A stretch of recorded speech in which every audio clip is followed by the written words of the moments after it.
Hi guys, good evening. Welcome to Coding with Aniket, and this is just a quick evening session. Something I came across, I thought I'll share with you. Been coding this a little while ago, so let's walk through this code quickly. So package assignment. So this is the name of my package. I've got the import statement because I'm gonna import an input mismatch exception. And here's my class, which is the switching class. Now you can see that's the scope of the class. I've got one variable here of integer type, just declared, not initialized, so we'll leave that for now. We'll be needing that later. Okay, so let's focus on this method. So public void get input takes no parameters, uh, goes into the method block. Simple print line, which says print a line, print a number between 1 and 9.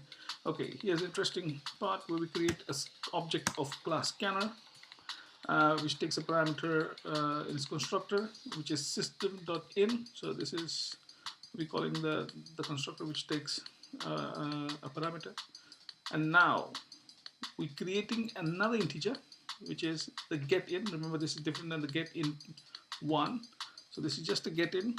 And now what we do is we use this object to call the predefined scanner method, which is the next int, okay, which will take a keyboard input when called upon, and will store into this variable of integer type called getIn. Now what we are assigning is we are assigning the value of getIn to the value of getIn1. The reason we did this is because the getIn is in the try block, and hence the visibility of its of this variable is now set that. So what we're doing is we assigning it to a local variable, and then we'll be using this getIn1 later on for rest of the operation. Okay, so now just moving out, so this try block finishes here, and we have catch statement. Guys, you can see there are multiple catch statements. You can have as many number of catch statements as you like. There's one small rule to this: it has to be in ascending order. In ascending order as child, parent. So it should go from narrower to bigger, the way you want to think it. So child to parent. And if you want to put another catch block here, say, let's say catch, sorry, catch exception E, and that doesn't harm anything. Okay, it's just that there is the likelihood of anything happening other than an input mismatch exception is doubtful. I don't even think so that there's a chance of output exception. I was just showing you someone, hence I had it there. So if you don't want to do it in your real code when you're coding, that's perfectly fine. Now, move on to if. Guys, please remember we're still in the method. We have not moved out of the method.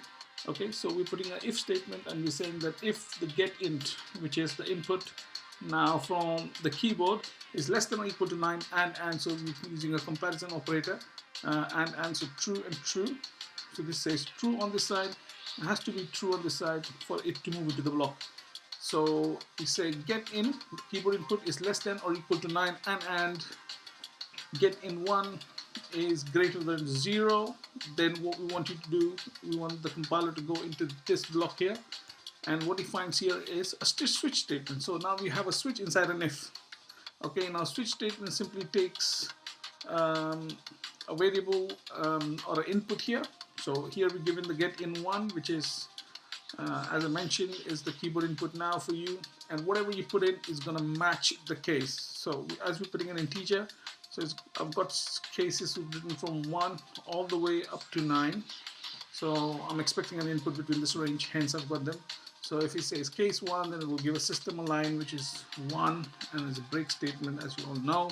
It will break out of this. So if getIn was to be 1, then it will execute this line, break, and it will come out of the switch. So which is here.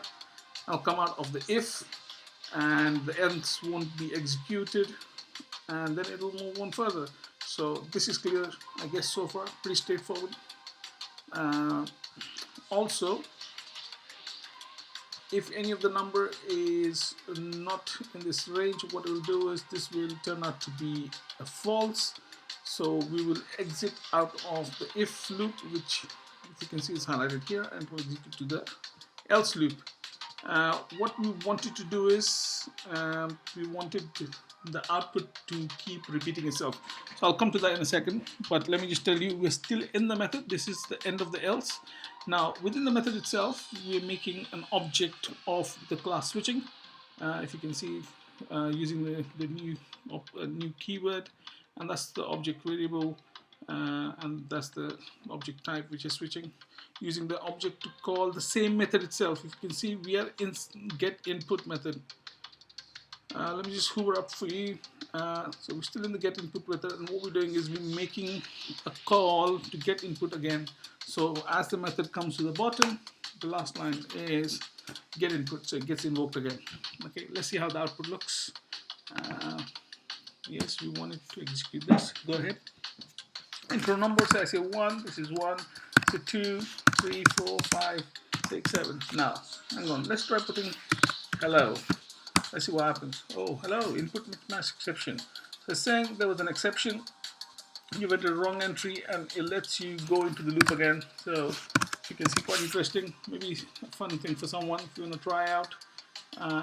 Just a little code. So yeah, if you have any problems, leave a comment or give me a call or a text message, and I shall try and resolve to the best I can. So until then, thank you so much, and we'll catch you in the next video.